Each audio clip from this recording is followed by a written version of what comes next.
Disable.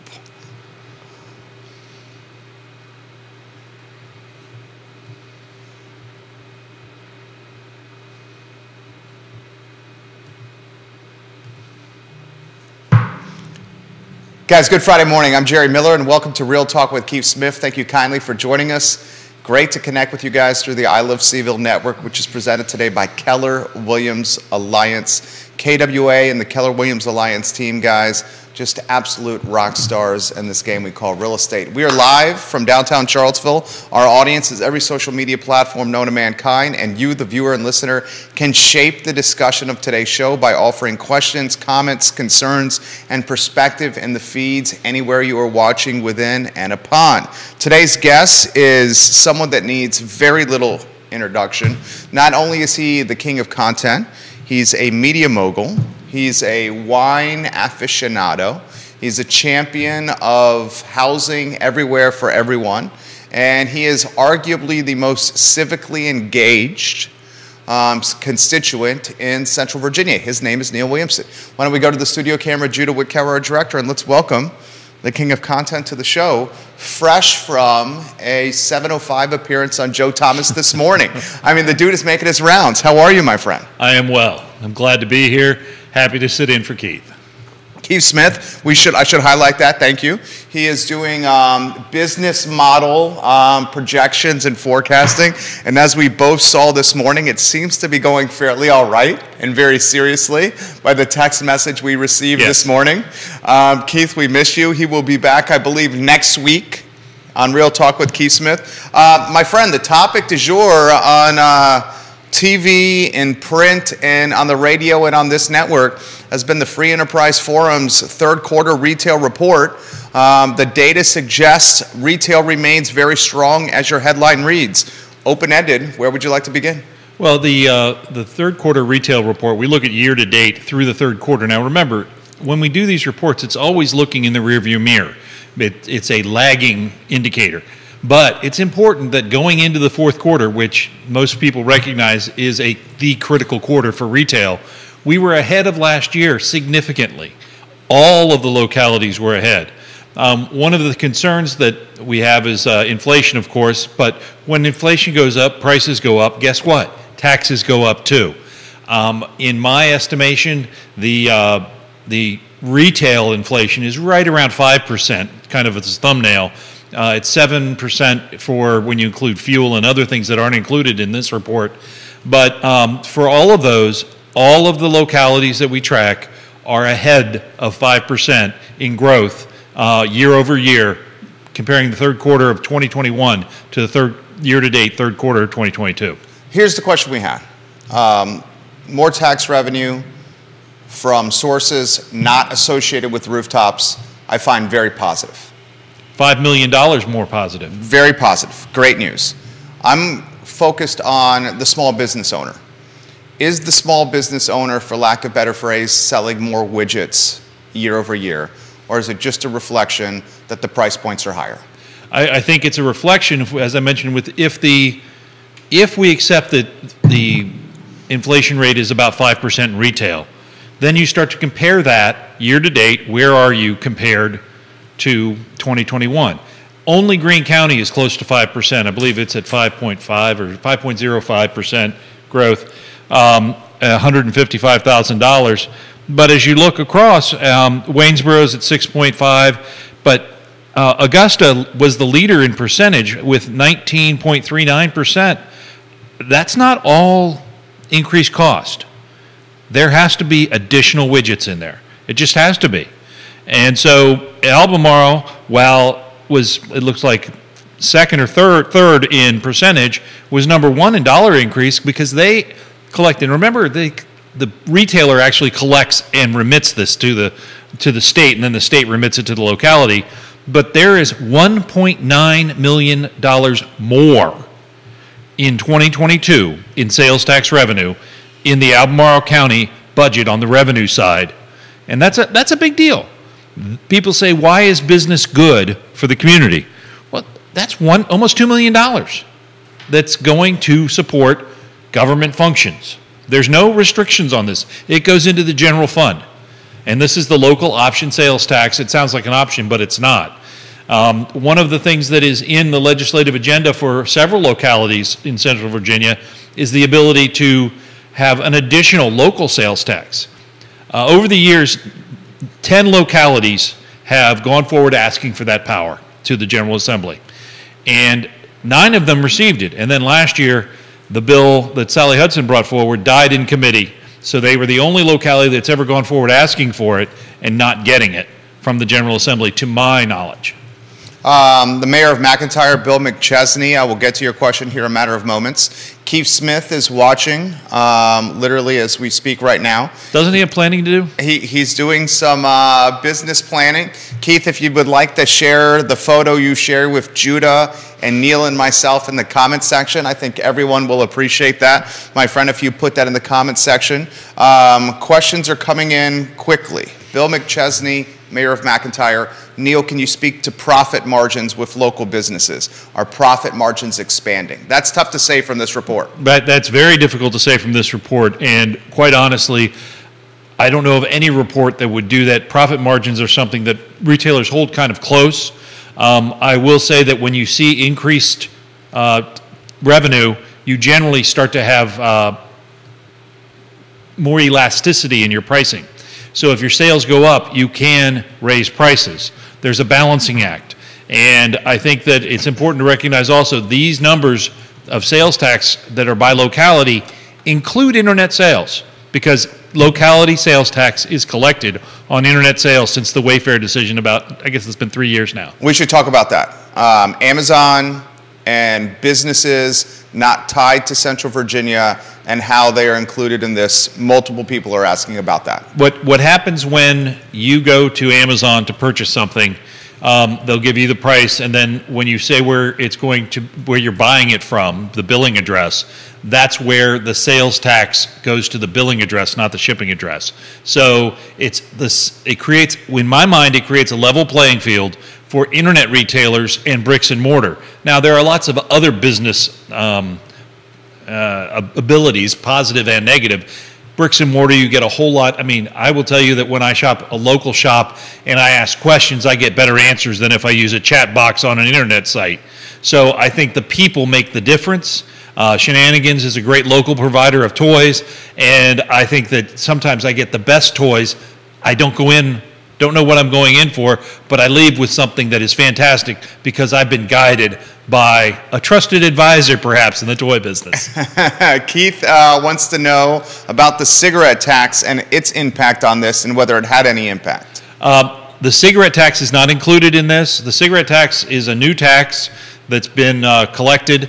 It's interesting. I was with an official looking at the cigarette tax. I'm the only person I think that's ever attended a cigarette tax board meeting. They're held via Zoom, and they're fascinating, trust me.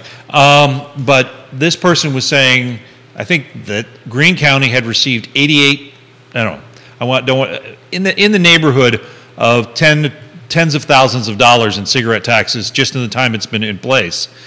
And now that Sheetz is closed in Greene County because they're doing a remodel, that's going to go away, because that was the main seller of cigarettes in Greene County. So this is a new revenue source that most localities did not budget for, and it has to be, the cigarette tax, unlike the sales tax, has to be spent in health care promotion, as well as dealing with the effects of tobacco use. Neil Williamson, president of the Free Enterprise Forum. Guys, questions, put them in the feed. We're going to get to Mary McIntyre, who I follow on Twitter. She gave you props yesterday. Available. Seats available. In fact, she said, as Neil Williamson likes to say, seats are available here at the Albemarle County School Board meeting. Mary watches our shows. I'm going to tag her on this live Twitter stream. She was at the school board meeting yesterday. She highlighted on Twitter yesterday that there were 3 people in the audience not tied to the central office. One of them was her. She's a teacher who's very pro-union and collective bargaining. The other 2 individuals not tied to the central office at the Albemarle County School Board meeting yesterday, one of them was a student that comes to all these meetings, and the third was an individual that was running, that was looking to fill David Oberg's seat in the interim capacity, Whitehall District. Why I bring up the school board in Albemarle County is schools are going to be a hot button of the election in November of 2023. We already are seeing the school board and ACPS positioning itself in a way that it was looking for a lot more funding. We have overcrowding of schools as a hot topic. We have the need to potentially build more schools here. So before we go down that road, how do you characterize the health of Albemarle County as a jurisdiction with funding and its next budget cycle? Well, and to be fair, the Albemarle County School Board held a joint meeting with the Albemarle County Board of Supervisors on Wednesday that I attended via Zoom. I had to be in Richmond for that. I wasn't able to attend in person. But based on the Zoom perspective, it looked like entirely staff in the audience. There may have been one or two others. But the reality is Albemarle County is a very prosperous county. Albemarle County maintains a AAA bond rating, which means they can borrow money well at great rates. And Albemarle County has floated several bonds over the years, the most recent of which was for schools and schools construction. I anticipate, based on public discussions that have been had, that there will be another bond referendum coming forward. I will say that on a politics side, Albemarle County schools were very specific in placing improvements. Last time they did a bond issuance in every school, some sort of improvement, and had those clearly demarcated, and so people knew what they were voting for, and they knew what it was, where it was. You live in Woodbrook, they're getting a new cafeteria or whatever it was that they were getting with their expansion. So I anticipate that's how that funding will occur. The CIP, which is the Capital Improvement Plan, looks forward. One of the concerns that this show has raised is, why do we wait until we have the need before we build the infrastructure? Well, I always use the Kansas City example. Kansas City built their airport to the north by about 30 miles, 40 miles, and the city grew to the south. And so now it's filling in, but for the longest time, you landed and you did not think you were in Kansas City, even though you were at the Kansas City airport. Right now, there have been improvements made for Biscuit Run in the wastewater treatment plant.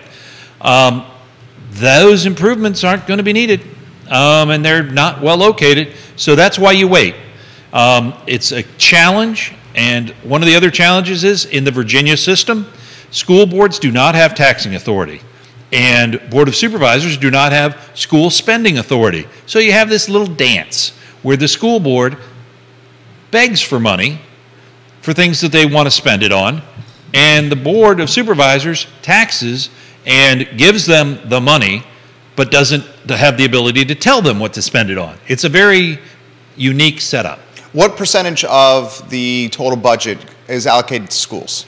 In Albemarle County, as it is in most places, but in Albemarle County, there's actually a 60% cutoff with a couple of things that come off the top. 60% of the revenue that comes into Albemarle County goes to the schools. Now, other localities don't have that, but the vast majority spend between 50 and 65% of their budget on schools. And that goes back to the days of Robert Byrd, when he was the Byrd machine in Richmond.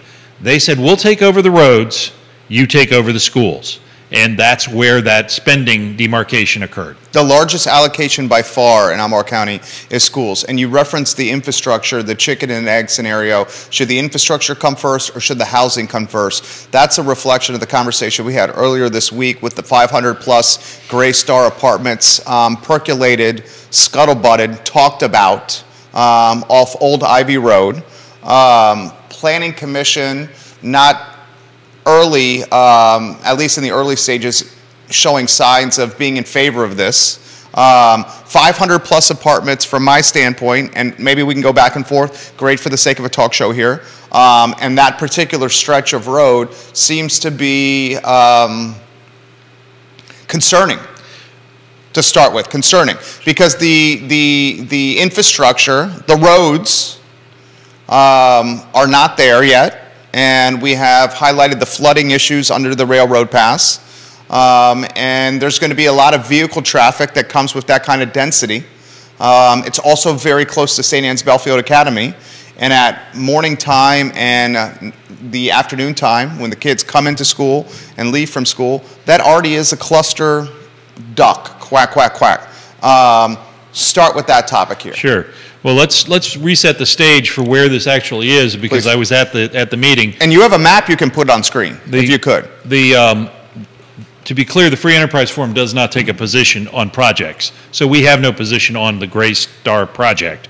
That being said, the Planning Commission did have a vote, and they voted 4-2 to recommend denial of the increase in density, the comp plan amendment. That being said, they said had VDOT, who is currently working on a corridor study in that area, and I have on good authority that staff has seen at least some of the things that are going to be in that study. Had they had that report, at least two of the planning commissioners indicated they may have been inclined to vote in favor of it.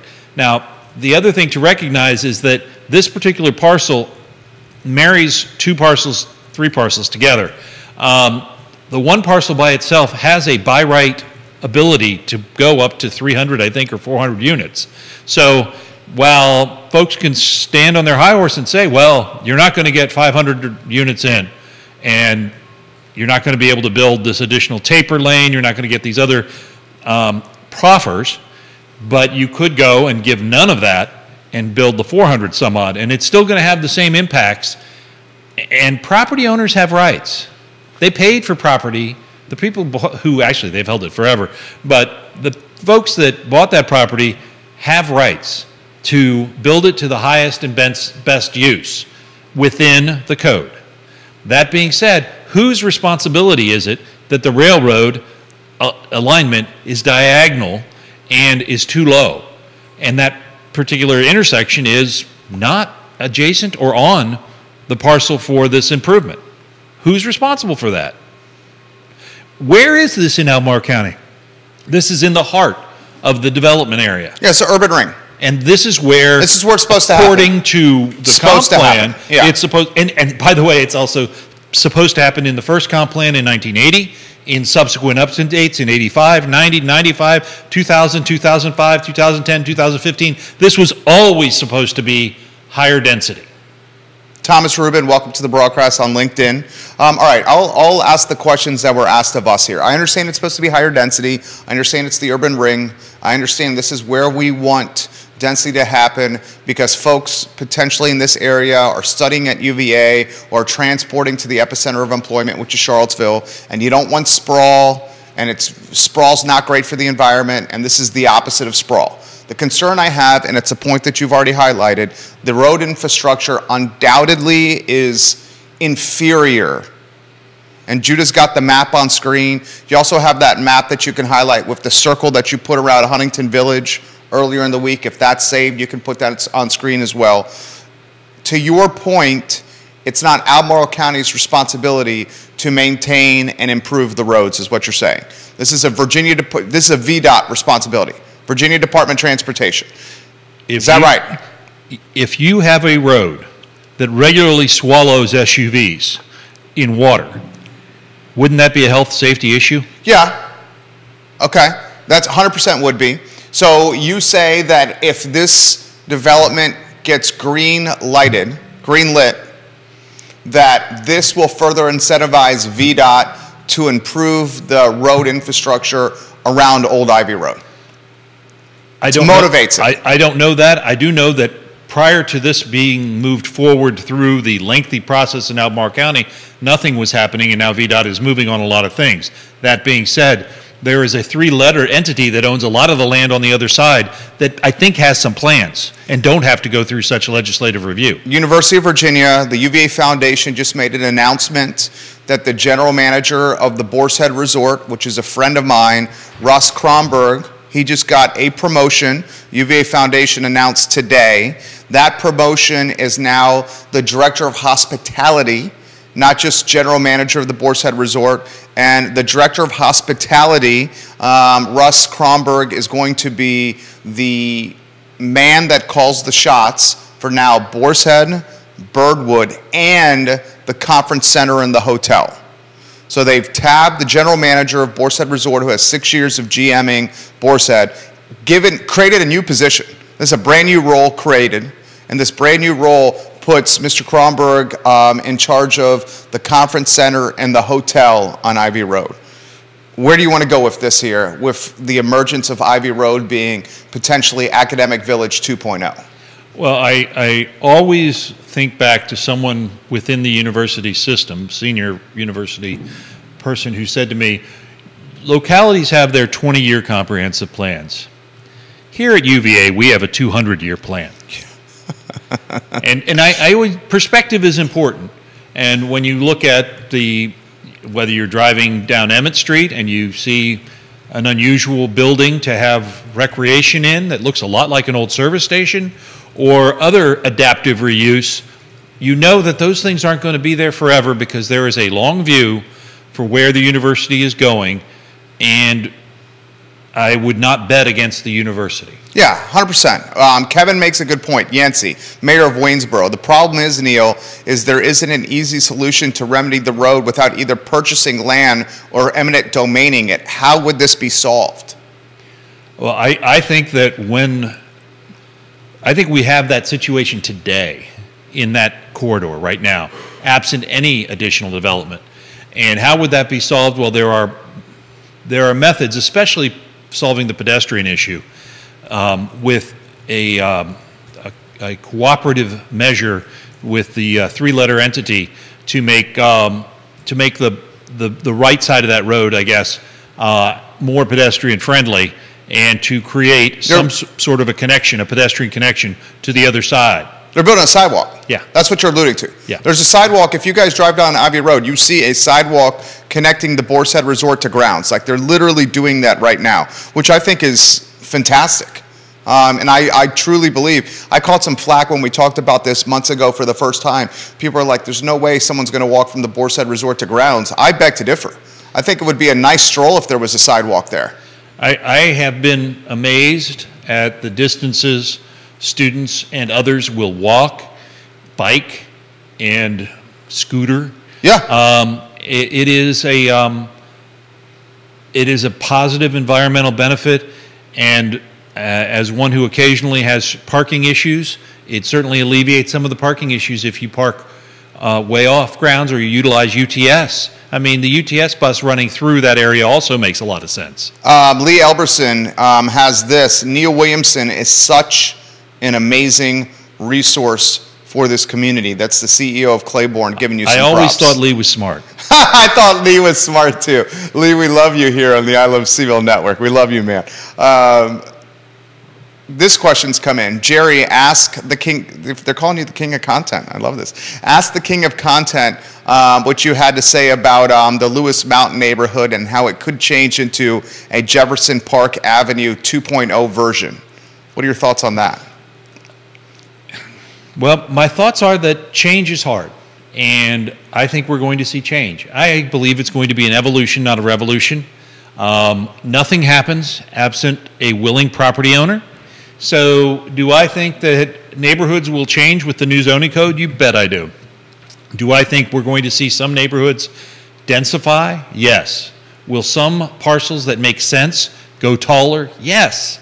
Will there be more housing? Yes. All of those things are true, but no one will be forced off their land.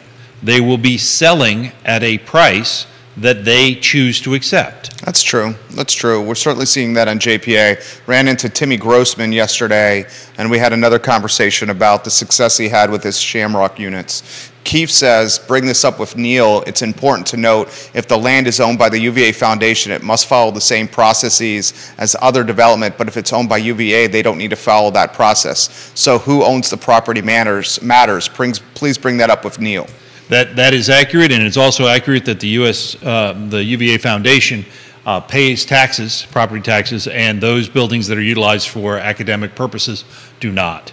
And the vast majority of UVA's property holdings are in Albemarle County, not in Charlottesville, which is something not many people realize. That's a very good point to highlight. More comments incoming in fast and furious. In regards to Ivy Road, there's a whole set of hurdles to clear in order to get the railroad to change its trestles. The railroad is always a challenging negotiation partner and how that works. And the fact that the road went diagonally underneath is just an example of that. There actually is a statement in the 1985 rezoning for, I think it was for University Village, that suggested no more commercial activity would be done until traffic improvements were made. Unfortunately, I find that to be an illegal statement, as current boards of supervisors can't hinder future boards of supervisors from making decisions. So I'm curious about the legal standing of that quote proffer, but I do recognize this has been an issue since Jerry was in grammar school. That's very true. Mr. Brian Smith has this comment. He goes, my grandparents live off Old Ivy Road in Huntington Village. Adding this kind of density to that area would make it unsafe for those living in this community, certainly the older population and the population with students. We're all for housing like Neil is, but the road infrastructure must accommodate the housing, or you're just going to impact the quality of life for all residents over there. And then he also highlights when school gets let out in that area, how difficult it is to navigate the corridor. And he says when the sun is setting in that area, it also becomes a safety hazard as well. I completely agree, and sunglasses are important. He says, put on your Ray-Bans, which, you know, lower the visor. This is what Neil Williamson is saying over there. All right, so what do you make? I had this conversation with a developer 2 days ago that owns a significant portion of Fry Springs, and he made the comment that Ivy Road as we know it will be completely different in less than 10 years. You buy that?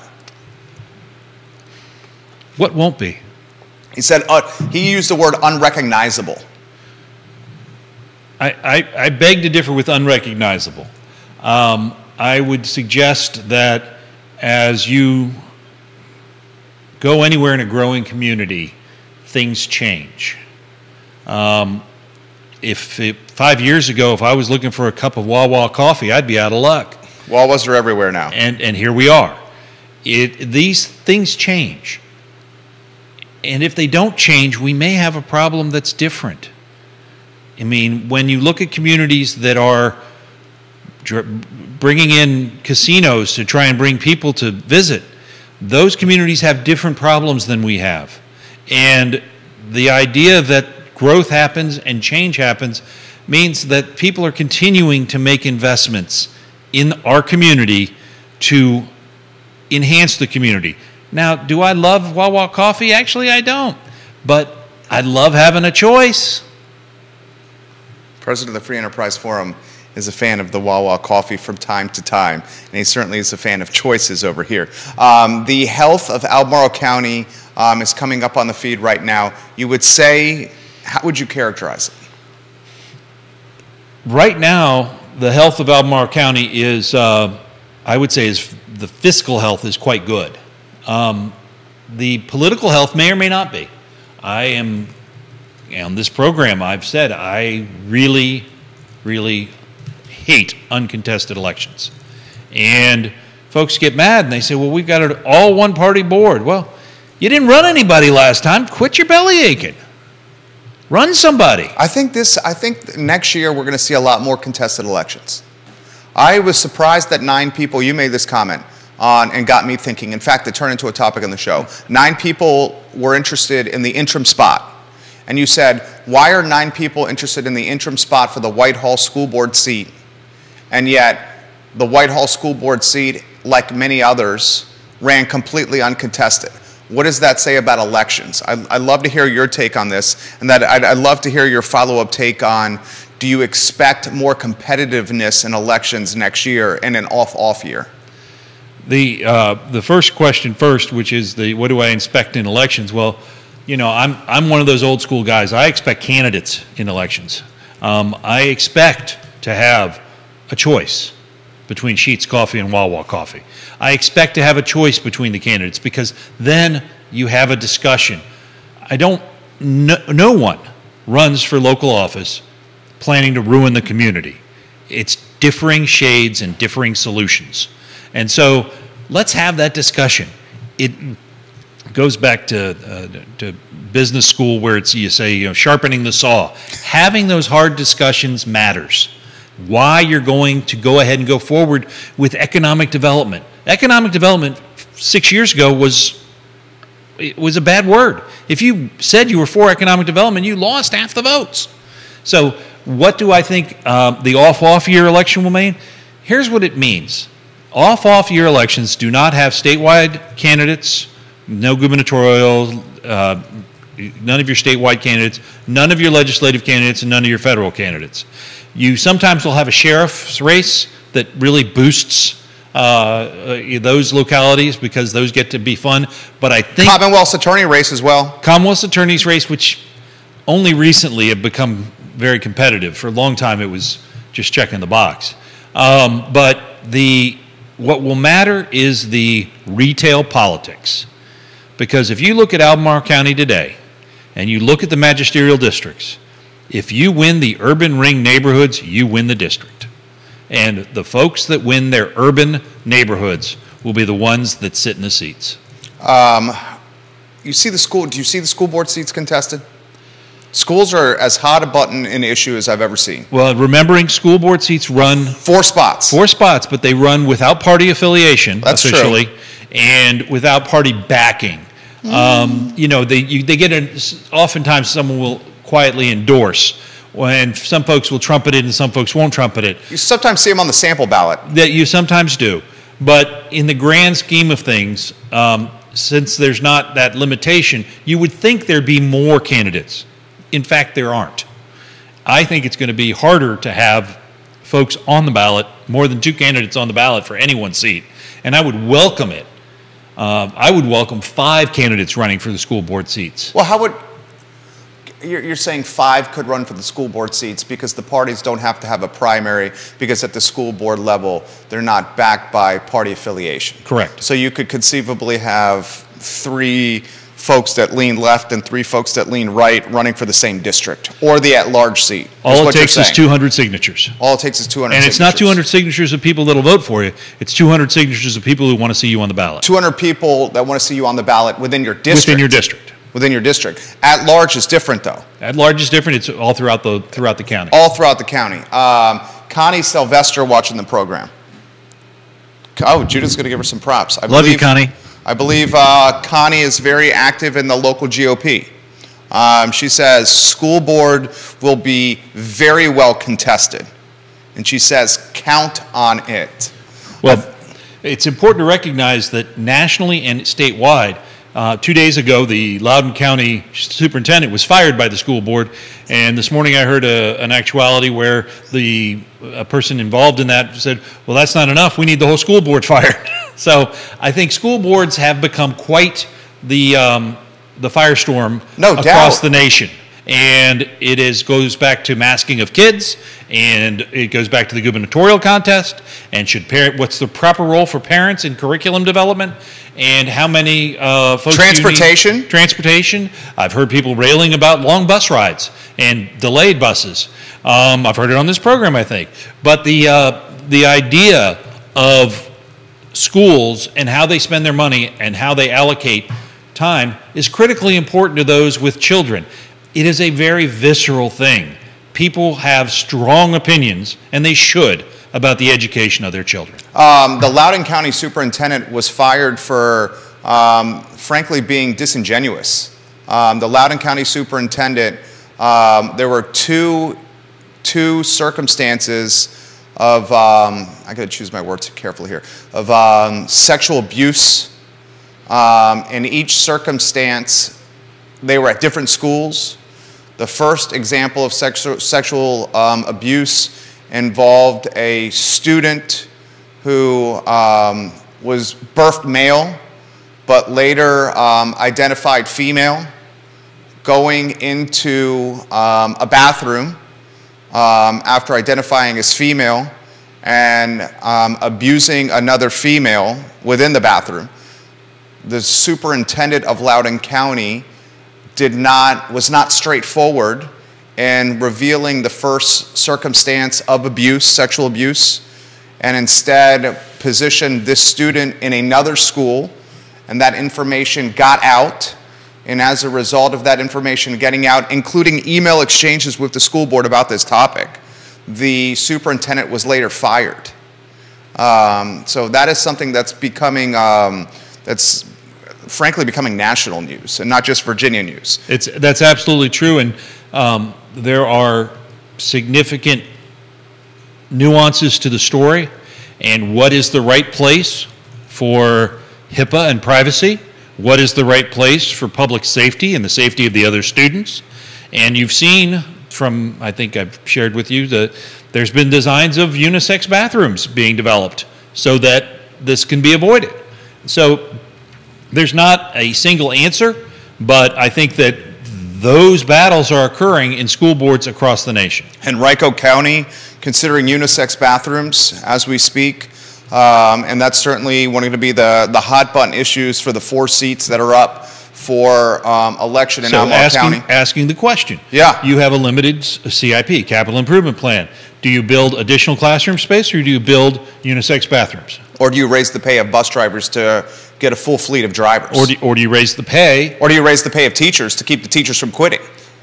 Or do you greenlight collective bargaining, which empowers the teachers to kind of determine their education, their professional destiny? Or do you expand the number of children in the classroom to expand the capacity of the school? Or do you do the learning cottages as a stopgap? You have to do them. That part is state code. So these are the points we're making here, that this is going to be a very, and this is other very important to emphasize. In November of 2023, there are 4 spots up for grabs. Those 4 spots determine a majority, potentially, if they're done in unison. I'm not saying that's going to happen, but those 4 people are the majority of a 7-person board.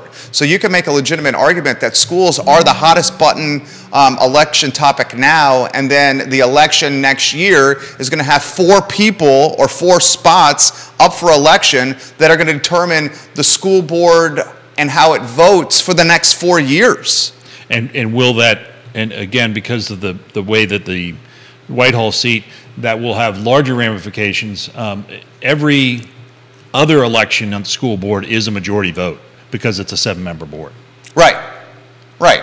And you know, I'm not speaking out of turn here. Well, I'll let him make the announcement about the Whitehall district and his plans for that.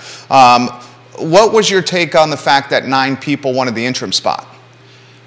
One, I'm encouraged.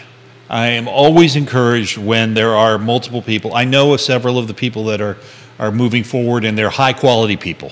I read the bios of all of them, and they all seem to be high-quality people, but the ones I know are just as high quality as the others. It's like Wobegon, where all the kids are above average. But the other part of it is it's a very attractive spot. It's like renting a car before you buy it. You can run this and you're like, this isn't for me. It's test driving it. You basically get about 4 months of a test drive before you have to make the decision. But I think it's valuable. I'm really thrilled with the variety of people. I mean, it's not all young moms and dads. It's not all older folks. It's not all retired. There's a real nice mix for the school board to make the selection of who they get to work with for the next year. How do you characterize, different topic here, how do you characterize your retail sales report for Q3 of 2022 in regards to Charlottesville City? Second part of the question, the health of Charlottesville City. Charlottesville City just named a new police chief. Michael Rogers could potentially be under contract as the interim city manager through the end of next year, although there's a clause that if council finds a city manager, he can be replaced in the middle or sometime during 2023. Council did, and Lloyd Snook, the mayor, said this in the chair you were sitting in, they wanted to have Michael Rogers through the budget session because they felt that would be beneficial. As opposed to hiring a new city manager and immediately throwing the city manager into budget session, which would be difficult. So Charlottesville City, anywhere you want to go? All right, well, let's first report from the retail report where it shows Charlottesville City 9% year-to-date growth in their sales tax revenue, and that meant, I want to say it's about $839,000 increase of sales tax revenue. There are problems in Charlottesville. I will tell you, because it was said in a public meeting, which is why you guys pay me. Please donate to Free Enterprise Forum. It's on the website, freeenterpriseforum.org. You pay me to go to these meetings. At the Thomas Jefferson Planning District Commission meeting, Sally Hudson asked the elected officials around the table, why does it take so long to get a doggone permit and get something built? God bless you, Sally Hudson. The discussion was, Mr. Galloway raised three very important concerns about staffing, technology, as well as some challenges on the applications. But another person who I didn't see because I was monitoring via Zoom said, we got personality conflicts. So now we got folks in engineering not talking to folks that are applicants, and neither of the applicants aren't playing nice either. Nobody's being adults in these applications. I thought that was incredible to be said in a public meeting. So we have real issues with getting things done in Charlottesville. That being said, the retail sales tax data put Charlottesville in the middle of the pack for increases in sales tax revenue. But to your point, Charlottesville 9% up. We're calling 5% inflation, so that's still 4%. What would you consider appropriate growth? I mean, I'd say 4% is appropriate growth. 2 to 4% is where most people think is good economic growth. I'd say that's appropriate growth. Charlottesville's got 3 spots on council. Lloyd Snook, in your chair, announced for the first time that he was going to run for re-election. Reading the tea leaves, we probably don't think Cena McGill's going to run again. Michael Payne, I've been told, and I'm not speaking out of turn here, is contemplating potentially running again. He's contemplating potentially Sally's seat in the Virginia House of Delegates. Maybe we want to go down this road. Filling Sally's seat, it looks like we have a lot of qualified folks that are at least thinking about it. That's fair. Fair enough. Very fair. How do you look at this election, first council, 3 seats up for grab in November, and then filling Sally's seat? Anywhere you want to go on those topics? Well, first on council, I will say very positive things about the current city council. Same. The city council, I really appreciated Mr. Rogers, who at the meeting that the chamber held in February said, we want to make government boring again. And by God, he's done it. And that's a good thing. Government being boring is a good thing. Great thing. And I don't want to say that doesn't mean we still don't need a whole lot of work in a lot of areas, but let's do it in a manner in which it's a net positive for all, and all perspectives approaches are appreciated. I believe that running for council this time around is significantly easier having what I consider to be a professional in the interim city manager spot. That I think is the bottom line. I believe that the current city councilors, should they choose to run again, have a strong argument for incumbency being reelected. Whether or not Cena McGill will run again, I have no idea. But I do know that it's a better council today than when they got there. I think that's good. I think that's fair. With regard to Sally's seat, as you know, Delegate Hudson has announced that she is running for the new 55th district, Senate district seat. It's going to be a very competitive Democratic primary with Cree Deeds, right, who's an institution. Is an institution. In fact, Sally called him an institution in her announcement. A former candidate for governor for the Democratic Party, a long-time friend of Charlottesville and represented Charlottesville. As he's positioned it, Charlottesville and Albemarle have always been the heart of the district. That's where the votes were, and he's won those votes. The folks that look at it from political science, and we are a nonpartisan organization, but we're talking about political science here, would suggest that Delegate Hudson represents a different wing of the party where Senator Deeds probably puts you in the middle. Kathy Galvin right there at our door. We could have welcomed her in if we wanted to. We love Kathy. Kathy Galvin, if she wants to say hello, we're happy to. Not to put you in a tough spot. Not me? No, not you. I'm talking Judah. Having to get Judah's up running now. Do you, anything you want to offer of candidates considering for the Virginia House of Delegates in Sally's spot? If you think it's difficult to get things done on City Council, getting things through the General Assembly is even more fun. So you're saying brutal? It is a machine. But Kathy Galvin is in the house. We are doing a live talk show, but we're always happy to host you. If you want to come on and offer any perspective here, we got a chair and a mic. Yeah, we're literally live on air. But Kathy Galvin, you're a friend of the network and a friend of the show. We got a chair right here next to Neil Williamson. Kathy, always good to see you. It's great to see Kathy Galvin in the house. Judah's going to get a 3-shot ready. Look at the gentleman, Neil Williamson, bringing the chair out. We'll ask Kathy, the architect, here in a matter of moments if she rode her bicycle here. She walked, okay. We're also going to get her take on anything Charlottesville related here in a matter of moments. We're talking Sally Hudson challenging Creed Deeds here, Kathy Galvin. And we're talking about who could potentially fill Sally's spot in the Virginia House of Delegates. There's a lot of names being percolated here. Neil offered tremendous perspective on the third quarter retail sales tax report he positioned on the Free Enterprise Forum. I think we both have tremendous respect for former Councilor Kathy Galvin, Neil Williamson. Absolutely. One of the things that when I would go to specifically the RWSA meetings, if I saw the bike locked up out front, I knew I was late. You are live on air. We'll get that mic a little closer to you if you could. Why don't you, for the few that don't know you, introduce yourself to those that are watching the program here, Kathy? And which camera, what do I look? Your cameras are going to be in the center here. Okay. Well, Judah's adapting on the fly. Oh my goodness. Thank you, Judah. Hi everyone. I'm Kathy Galvin. I used to be on the Charlottesville City Council. I guess my terms went from 2008 to close to 2020, and I was on the city school board before that. So there was 4 years on school board, 8 years on the city council.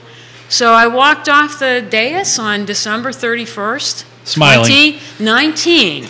And then we got the pandemic, which we all kind of went into lockdown. It gave me a lot of time to regroup and get my head back on straight that I am an architect, an urban designer, and planner, and that is what I'm doing today. I am back in my craft that I spent most of my life in, and I'm very, very happy. And I have a wonderful husband, I have 2 sons, and one of my sons got married in that time frame, and I have a granddaughter, Clara, who's about 4 months old now. Outstanding. Yeah, so, life goes on, for sure. In fact, it's a very nice life after city council. For those that don't know, Ms. Galvin is an excellent architect. Oh, yeah. I've seen her work over the years prior to school board and times and moving forward, and it's always fascinating to see folks leave council and go on to what they really do and then just shine. Well, thank you. It is. It's quite good, and it also was nice on council to have someone with the sensibilities of architecture, which are really looking long term and how the built environment impacts your quality of life. Well, thank you.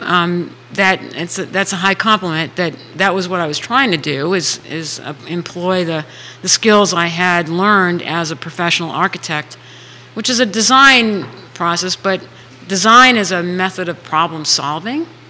So it's a methodical way of listening, assessing, taking in input, and then trying to create with the community a vision. And I think that's right now we're all wondering what the vision is for Charlottesville and even Albemarle County, the whole region. Well, let's talk Charlottesville with her. I'll also brag a little bit about Kathy Galvin as well. She's fantastic at hosting debates on this network as well. That's right. She did a fantastic job emceeing that debate. We've been talking about the health of Charlottesville. Open-ended question. You got a new police chief name. You got 3 spots for council up for grabs in 2023. Mayor Snook, in that chair right there, said he's going to run for re-election. We have not yet heard from Michael Payne or Sina McGill. We've heard Michael Payne is contemplating potentially Sally Hudson's open seat in the Virginia House of Delegates. Interesting. We've also heard Katrina Carlson from the Albemarle County School Board is going to make a very near announcement that she's going to pursue that seat. Dave Norris, friend of the program, gave me a quote that he's very interested in Sally's open seat. Of course, Sally's challenging Cree Deeds, an institution. We got retail sales tax data that's up. A lot of talking points here. What would you like to talk about with Charlottesville? Well, let's think about what is the vision for the city. And I know, full accounting here, I have great respect for anybody that runs for elected office. And being up front, sitting on that dais, you're the one that's privy to all the details, all the complexities behind every decision that has to be made in the public eye. And so consequently, when you make that decision, you're going to have 50% of the community hate you and 50% of the community love you. It's just the nature of the beast. So I have great respect and understanding of the complexity of the problems that elected officials face, especially at the local level. And that said, I do think that we're at a position where everyone's wondering now, what is the council for?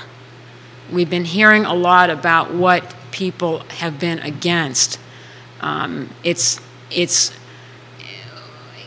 We have succeeded in changing our public spaces with the removal of the statues to the lost cause.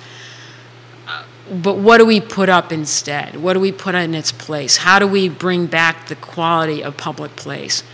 We did lots of engagement about the quality and the functionality of our streets. West Main Street, Elliott Avenue. The current council defunded those, returned state money. West Main Streetscape. For the West Main's improvement program, as well as, and there was a whole slew of other projects that were completely just defunded. And other communities in the whole Commonwealth of Virginia compete fiercely for the state money, but we saw it go back to the Virginia Department of Transportation. So my question to anybody who's going to be sitting on council, what is it that we're going to be building up? What are we going to be for? What is going to be the vision for the physical and the spiritual, and the spiritual might be too strong of a word. But what is our reason for being as a city? Maybe that's the better way to put it. And I think that we've got really good, stable government now. However, I'm concerned about always having interim in front of the city manager. I think that's, and I've said this to some of the councilors, I think that might be a reason why it's still a challenge for us to get people to fill our vacancies, because the interim suggests that this is not permanent. I'm very happy we've got a permanent new police chief. It remains to be seen how well the new chief does. I wish him all the best. And and the whole country is seeing a spike in violence, gun violence.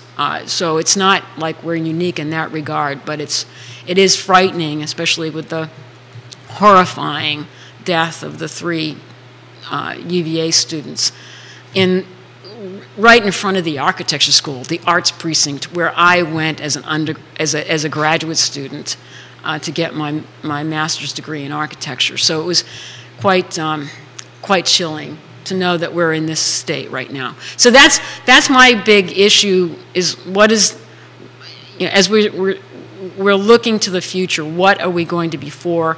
And it also, I want to say that we shouldn't be as involved with these zero-sum games where it's equity versus sustainability versus the kind of the quality of the places we build.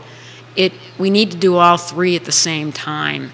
And I think at some point we need people on council, we need people on the planning commission, we need people in our city government who understand that that is a three-legged stool. It's not all or nothing. And of course, you know, with my friend here, it's economics matters.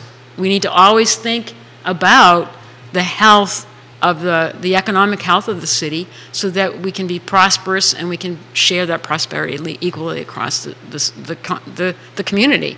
So I think that's, you know, the whole thing about the delegate race and that seat intrigued you at one time. That seat intrigued you at one time. It did, but as we were talking earlier, I'm very happy to be in my role as a professional architect, urban designer, and urban planner.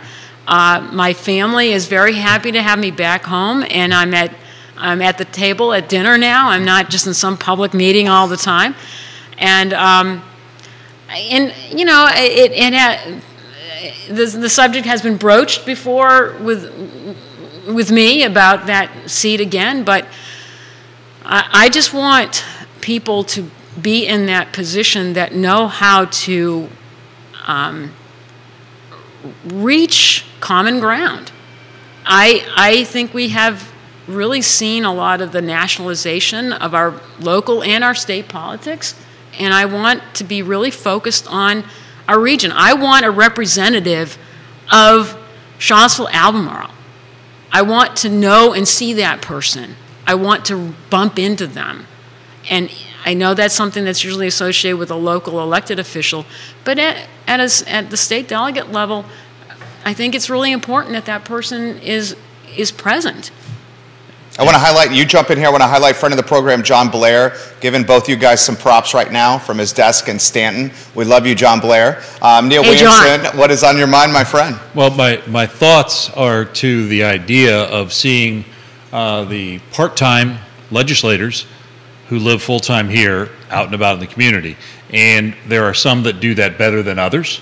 One of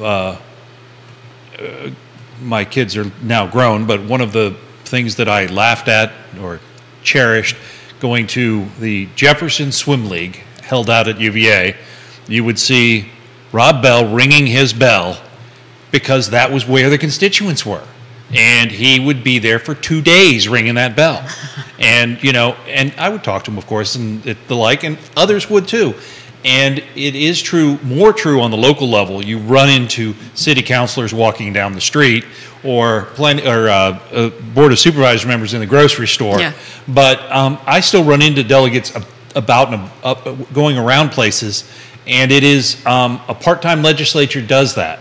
The challenge is as we get closer and closer to a full-time legislature and a full-time city council and a full-time Board of Supervisors, they're demanded to be at RWSA meetings at 2 o'clock in the afternoon. Yes, yes. And demanded to be out. When I'm at the grocery store, you're at a public meeting because that's the time for the public meeting. So I think that the demands placed on our officials is important to recognize sometimes precludes the constituent contact.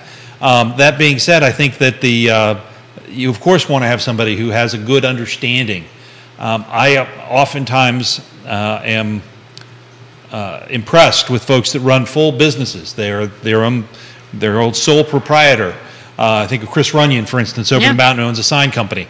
That 2 months out of the year he works in the General Assembly. The rest of the time he's over doing his thing. And I see him at Farm Bureau meetings and other meetings. But in general, he has an understanding of meeting a payroll. And I think too many of our local officials and state officials never had to meet a payroll.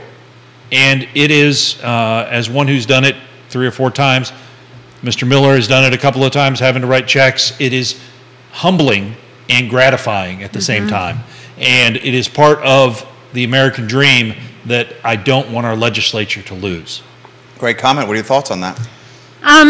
Again, that was the whole point of the citizen legislator, right? That you are part of the community, and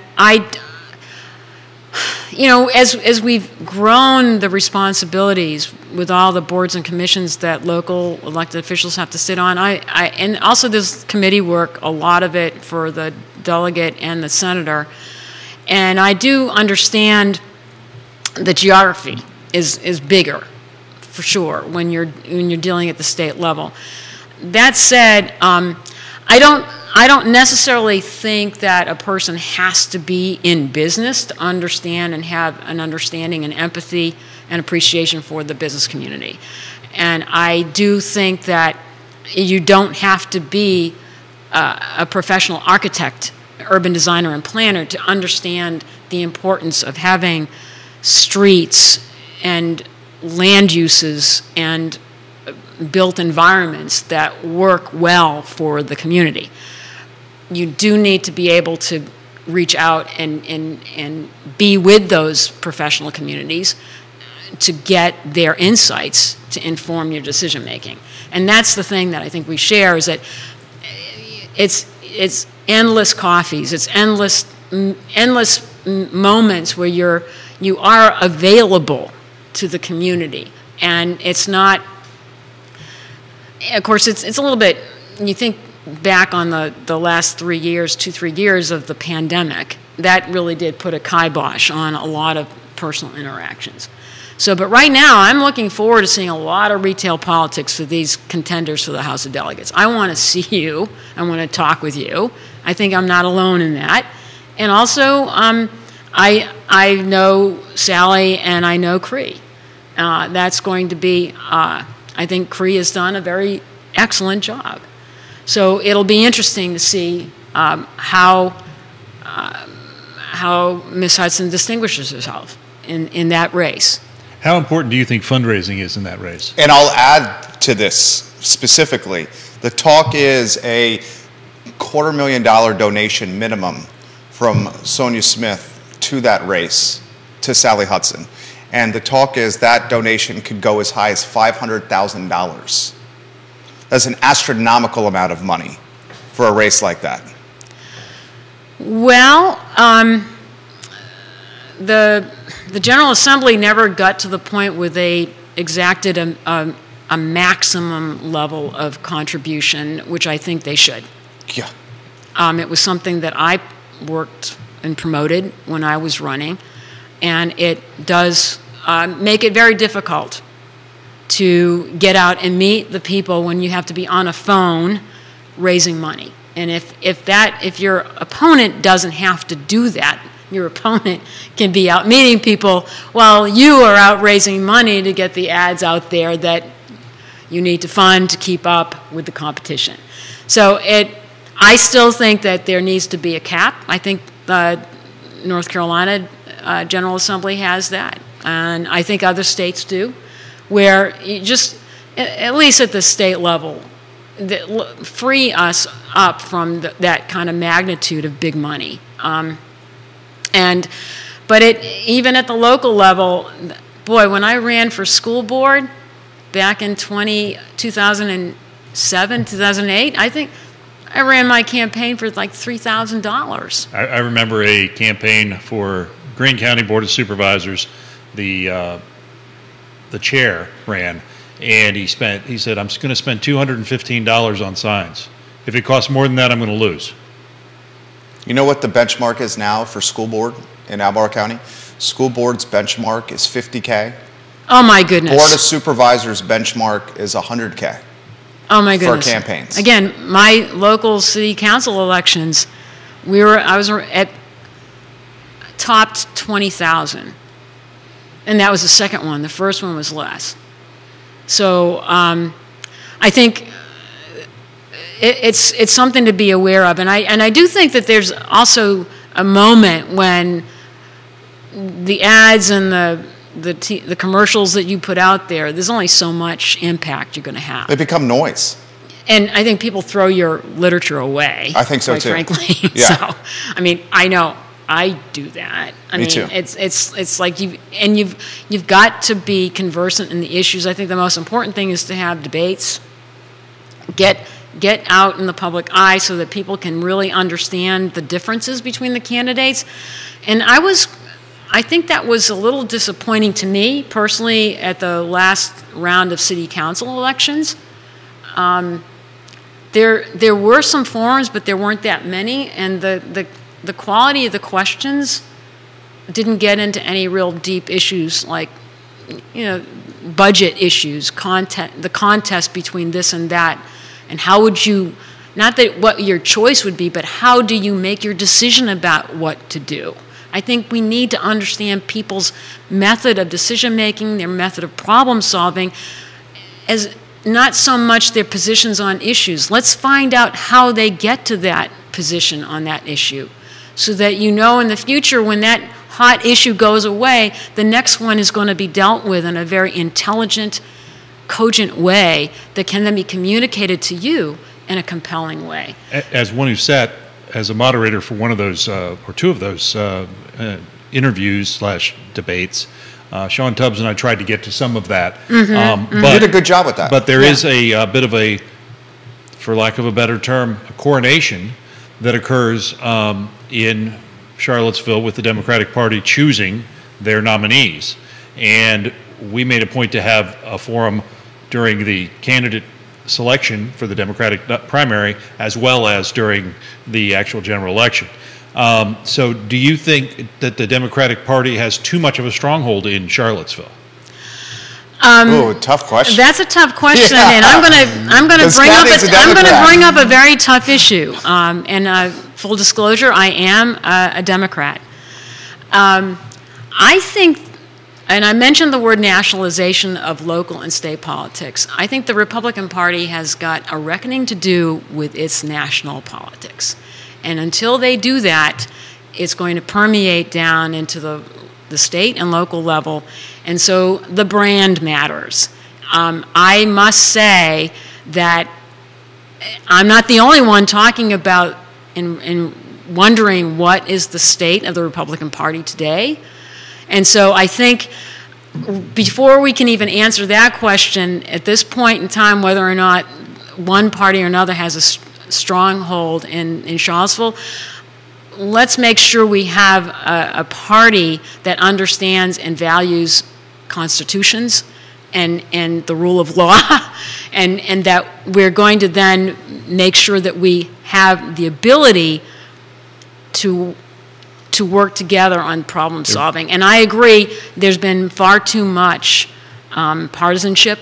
And I think there have been some examples at the national level. The infrastructure bill, for one, comes to mind, where you had some great legislation that was forged by both parties coming together. And I do think that I would love to see more of that at the state level. And if there was, right now, in our politics, the Republican brand is quite frankly tarnished. Well, you're echoing John Sununu, Governor John Sununu's comments this morning, but the question, I guess, is when I look at, I've been doing this too long, I guess. I've been doing this 20 years now, and over your time, when was the last really contested elections for Charlottesville, general election, for Charlottesville City Council that was competitive? Outside of a Democratic primary, you mean? Yeah. Outside of the general election. Okay, general election. Well, again, the Democratic, any primary is the gauntlet people have to run through. Had to be Schilling, right?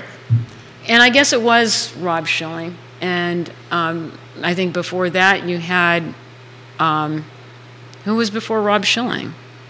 It was back to the late 60s, wasn't it? Late 60s, yeah. So the point being that this isn't a new phenomena. And it's not a new phenomena in many urban centers that there is a party that tends to have both. It could be a Republican city or a Democratic city, but generally it's more Democratic in the urban areas. That being said, I'm also one who says, people get mad and they say, well, they're all Democrats up, they're all going to vote the same. I said, you have never seen 5 more diverse Democrats than City Council. When you were on it, you had quite there was a spectrum. There was a spectrum, yes. That's put delicately. And I think there's a really sound argument to be made that local elections shouldn't be partisan. Okay, that was the follow-up I was going to say. How does someone running as an independent have a chance? And then to your question, which you took it from my mouth, maybe elections in Charlottesville and Albemarle County School Board is nonpartisan. Does that nonpartisan aspect need to start creeping into council, board of supervisor races as well? I think as you get further up the chain, I don't know if you're going up to the food chain or down the food chain. I don't know. I think at the local level, because you are the representative of everybody in the community within which you live, I found it very important for me to listen to everybody and be the representative for everybody. And that didn't matter whether they were Republican, Democrat, or independent. It didn't matter what their zip code was or what their religion or color of their skin was. I think the further up the food chain you go, if that's the right phrase, the further up in level of government you go, the more removed you are from the people you serve. It's just the nature of the geography. And so then you wind up dealing with the party, as you know, Edmund Burke said, is the vehicle to mediate all those differences. But if we go down that road, what would you say to a ward system? I'm not, you know, award systems, again, have usually been part of a bigger geography.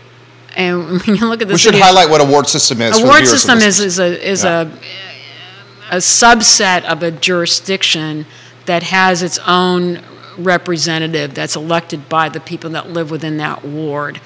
And when I say it's the geography matters, the size matters. So Charlottesville's very small, and it's only 10 square miles.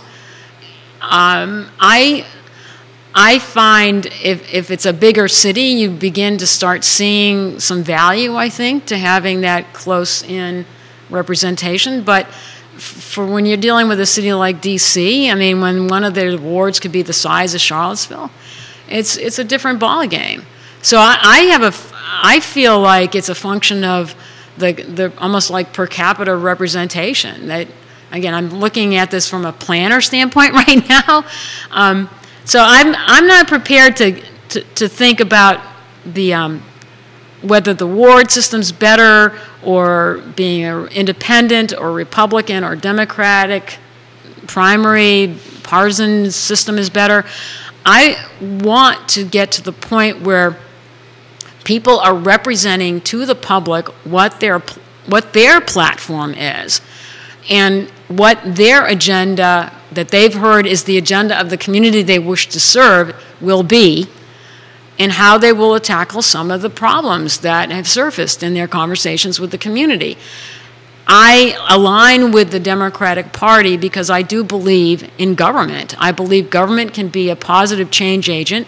I believe in giving everyone a fair shot. I believe that having a Dickensian kind of world where we're not acknowledging legacies of past racism and current racism, legacies of exploitation, legacies of just being denied access to opportunity don't matter. So I do believe that government is there to, as much as possible, to level that playing field so that everybody can have a fair shot at the things that this country can provide in terms of, you know, whatever mission you want to pursue, whatever job you want to pursue, and do it in a way that you can support your family, support yourself, and living in a home that's safe, comfortable, and decent, and that you can afford the food that is currently not always that affordable and that healthy. So again, I feel government plays an important role in that, because without some moderating of the environment, it can become very much what I call a Dickensian world where the winner takes all. And so that's why, and right now, the Democratic Party, in my mind, is the party of good government. And I want to hear an alternative from the Republican side, but right now, I'm only hearing that it's the party of one person. Well, certainly after Trump's announcement, about 10 days ago, that he was going to run for president, I think many in the party said, you know, we thought that era was behind us. Many in the GOP thought that. And he makes this announcement, and to Kathy's point, frankly, tarnishes the brand. tarnishes the brand and gets the conversation going back in the neighborhood or in the realm of Donald Trump. And that's not great for the party, the national level, and to her point, that trickles down to the local level undoubtedly. It always does. It always does. But I would say that, as a famous New Yorker said, there's not a Republican or Democratic way to fix a pothole. It needs to be fixed. And quite frankly, right now in Charlottesville, a lot of things need to be fixed. Carol Thorpe, we've dubbed her the Queen of Jack Jewett, the Jack Jewett District. She says the Democratic majority on city council is more than 5 decades old. Politics of late has had nothing to do with that. She's highlighting the stranglehold that the Democratic Party has on Charlottesville, and it certainly has a stranglehold on Albemarle County as well. How does an independent win an election in either jurisdiction? I think you should ask Nakia Walker. And some are she was an independent. This is me talking here. I thought Nakia Walker, in a lot of ways, won in circumstances that were an anomaly. Fresh out of August 12, 2017, a time that had never been really experienced here in Charlottesville. And in a lot of ways, that was her springboard to winning a spot on council, A12, 2017. Bellamy Brown, who is certainly very centrist in his ideology, ran as an independent, and he lost. And he lost convincingly. I would suggest, again, being the political scientist as a nonpartisan here, I would suggest that many of the methodologies or philosophies regarding communication that Donald Trump utilized to gain the primary and win, Mayor Walker used throughout her time, going directly to the voters, not going through the party apparatus, doing Facebook Live, retail politics, being there. I will say that when Heather was running, I would see her at community meetings. I remember specifically a meeting at Union Baptist Church that was a rather heated meeting, and it was not comfortable to be there. And she was there, and she was proud to be there, and as were 1 or 2 other members of council, as I recall, but she took a bit of a beating at that meeting. And so the being there is one manner in which an independent can make or break a campaign. The independent needs to have a persona that allows them to do that, and a communication strategy that reaches out across all platforms. I think I agree with that. I think it's the quality of what you offer. And so I remember when I was running, the first slogan I had, greener, smarter, stronger. And that seems very old-fashioned and quaint right now, but I even had like a little bicycle wheel spoke as my logo. But people understood that. Greener. Okay, greener is being very much focused on climate, the environment, and how can we make a city that if not is helping, at least not contributing to the problem of global climate change. And smarter is about good government, making sure we've got the right kind of decision-making tools, right, from a strategic plan to written and clear comprehensive plans. And stronger was the economy, and that I contended that we only are strong as people that have been left behind. So I really worked hard, and one of my proud things to say is that I worked hard to get that job center in place, and that it was Drury Brown was one of my inspirations to get finally a downtown job center that really, and it was also inspired by Rich Schuyler's Orange Dot project. That, wait a minute, we can do better than this, and we can get to the point where we hire an awful lot of our underemployed people and get them the tools they need to get up and out of poverty. And so that's what the stronger is. We're as strong as our most vulnerable and left behind are strengthened. So that stuck with me the whole time. And it was very helpful, because anyone that's running a campaign needs to know how to get to their 3 buckets and needs to know how to do that elevator speech. And so getting a very clear message that's aligned with your values but actually can be translated into pragmatic, on-the-ground change is critical. And that's what I'm going to be looking for. And you can be a Republican, independent, or a Democrat. But right now, the Democratic Party, and again, everyone talks about the stranglehold of the Democratic Party on Charlottesville. I think there's not like a screening mechanism other than the primaries. And the primaries are hard on Democrats as they are on Republicans because the primaries will always bring out the most extreme elements of either party. Always. And so you're winding up squeezing out those centrists that are the centrists of a Democratic Party and the centrists of a Republican Party are the ones that create those long-standing achievements like an infrastructure bill. And so I think it's the onus is on those that complain about being on the outs of power. If power is your only thing, you're lost already. It's got to be about what are you going to do for the public? What are you going to do to make this the most sustainable, the most equitable, and I'm going to just say the most beautiful city in Central Virginia? And that's what we need. That's what we need to hear. And as I just heard recently, why is even this need to be discussed? It's like these are the basics that we all need to understand about a candidate who's going to be running for office. What do you think, Dan? I think the big challenge in what I consider to be any locality that has one-party dominance is the ideas and nominating people who can win in November. What happens with the primary system is you nominate people that win the firehouse primary or win the convention, and then they are representing the people that elected them for the primary, and that was not the people that will come around and vote in mass for them in November. So the idea of any party thinking about the general during the primary is critically important.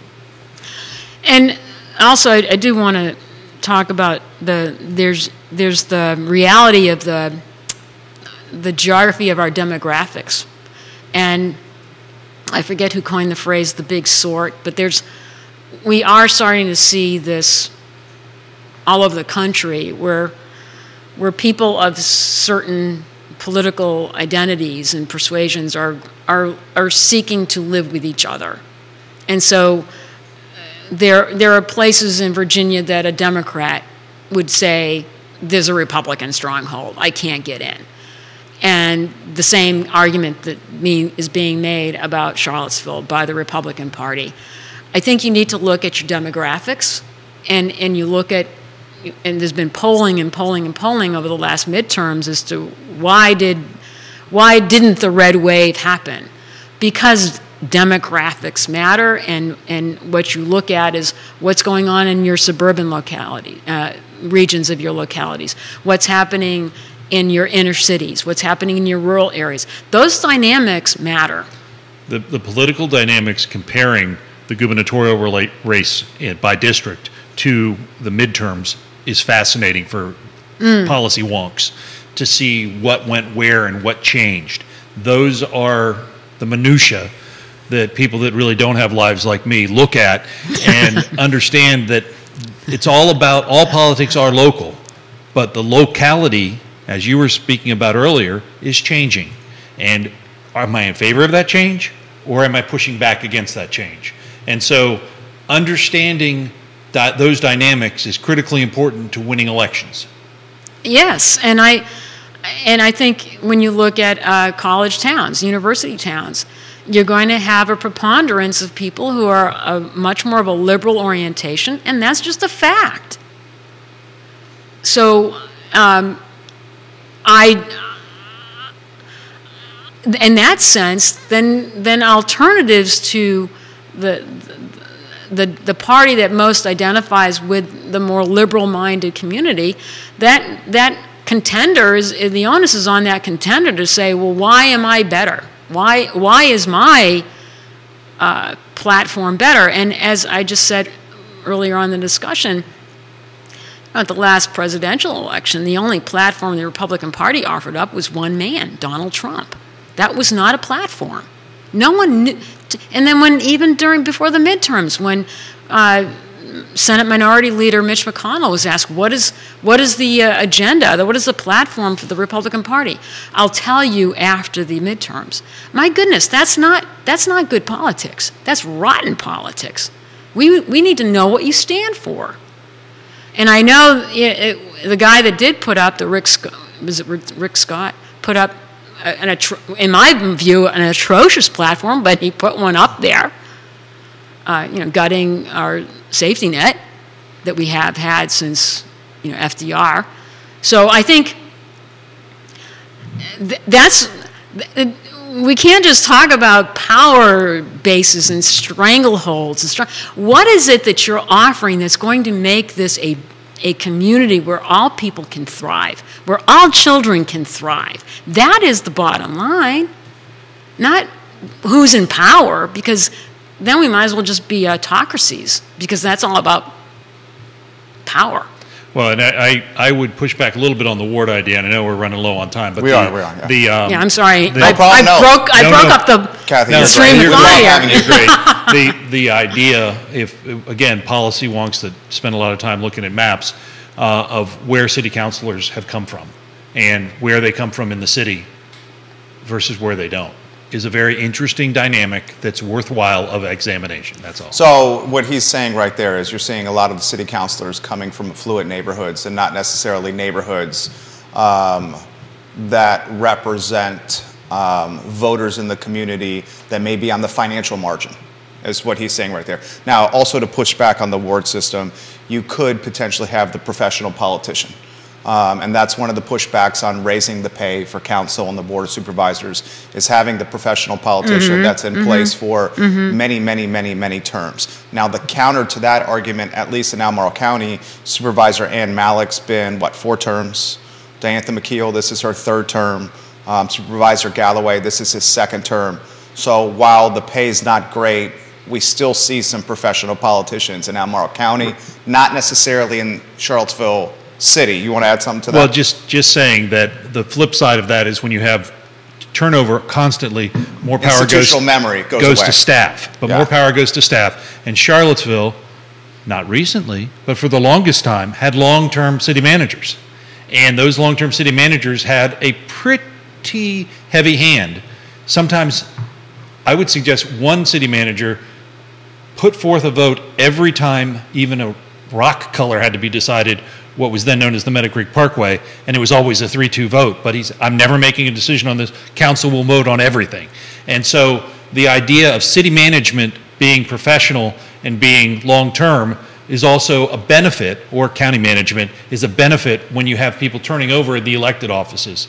And I'm not saying one's one or the other, but when we talk about term limits on the federal side, we talk about staff having more power when they have change of boss every 2 terms. And and I know you're short on time, but just a little bit for the civics of this all. I mean, we are in a city manager form of government, and so the idea is that your executive is not elected. Your executive branch is not elected in localities in Virginia, and you do have your legislative branch, essentially, is the councils and the boards of supervisors. They are elected. And then whatever happens to the judiciary branch is another story. Councils wind up getting stuck being in that role a lot. So most people are familiar at the federal level, right, and the state level. You do have a strong executive, you do have a legislature, and you do have a judicial branch. But local governments are different, and because of the strong city manager form of government we have, and I do see that when you have a good, strong city manager, that is a way to actually get things done. No doubt. And so, in that sense, that the lane that that council should play is the policy making. Don't get into the lane of being the executive, and that's, I contend, when I started seeing some of the most challenging moments on council is when that line got blurred. And it can get blurred because No one's making a decision and executing. And that's the problem. We've got to have a strong executive who, once the policy is made, it's up to that executive to figure out how to execute that policy. Do you think the city manager gets hired before the next election cycle is completed? Michael Rogers technically under contract through 2023, but there's a clause in there that if current council chooses a city manager that's permanent, then that hire would replace Michael Rogers. Do you think that happens before November? These 5 councilors wanting to make this decision before 3 others can potentially come on the dais? I am going to side with the idea that we need to do what's best for the city. So wait till after the election. Where the 3 people then get 4-year terms. Because right now, it could be a lame duck city manager chosen if that decision was made before the 3 come on January 1. And my hesitation about that, though, is that does the interim manager have authority to actually execute things, or is it still another holding pattern that has been kind of instituted for the last few years? The executive police chief. That's true, but also I was advocating early on that work on getting your permanent city manager first, and that city manager needs to be the one who hires the police chief. So was I. I believe council is comfortable with Michael Rogers. And will stay comfortable with Michael Rogers, and will allow the new council to select the new city manager. That's what you think? I am not opposed to that. I did run into one of the councilors walking as he was walking his dog, and I was going out for my afternoon walk. I said, "What are you for? What's on the ground? What's going to happen?" Because now they're going to be dealing with major capital investments on the schools. Yep. We've still got to fix those streets. And we're looking at a comp plan and a zoning ordinance that is going to make us potentially more people living here. More dense, for sure. And you cannot have more people living here without having your infrastructure in place to handle it. We were going to be. That's what happened with West Main Street early on. In 2003 when the zoning was changed to increase density along West Main Street. They edited out all of the street improvements that were supposed to have been done that were recommended by the corridor study from 2000. And then we moved forward to try to get an improvement plan again in place with new zoning in place, which we got the new zoning, but we were advised by the planning department at the time, we don't need to be concerned about the roads because we've got a separate improvement plan. But no, the new zoning was put in place, and the improvement plan never got implemented. And so now we've got new zoning that's even more intense than the 2003 zoning, and still have sidewalks that aren't wide enough for one person with a dog to walk on. This is going to get Neil. Neil wants to jump in, I can tell right here. You do not want to jump in on this one? This is the chicken. Looking at the clock on the wall. I see that. I see the chicken and an egg of density before infrastructure, or infrastructure before density. That's how we started today's show.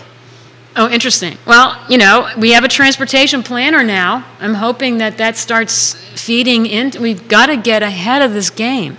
And I understand the importance of redevelopment. I want to see all those parking lots redeveloped before we start building on floodplains. My goodness. High Street right there. Kathy Galvin is fantastic. Neil Williamson is fantastic. No, she was walking by here. She came in and she made the show better. Absolutely. Well, that's kind of you. Well, I enjoyed talking with you, both of you. We love having you here. Neil Williamson, president of the Free Enterprise Forum. Support his work. There's a donation button on the Free Enterprise Forum website. Please support Neil Williamson. When you see Kathy Galvin around town, stop her and tell her she did a great job. Oh. We're huge fans of her on this show. And then pick her brain. She loves to talk Charlottesville and the nuances of this jurisdiction. Judah Wickhauer adapted on the fly. Thank Getting you. a 3-shot and a lower third set up on the fly. Well done, Judah Wickhauer. This is Real Talk with Keith Smith, who is working on his business plan and back next week. The I Love CVille show is up in a very close 34 minutes. Thank you kindly for joining us. Thank so long, you. everybody. Thank you. It was awesome. He's going to let us know when the mics are off. I'm glad you jumped in here. Well, thank you. I just was wishing you happy holidays. Yeah.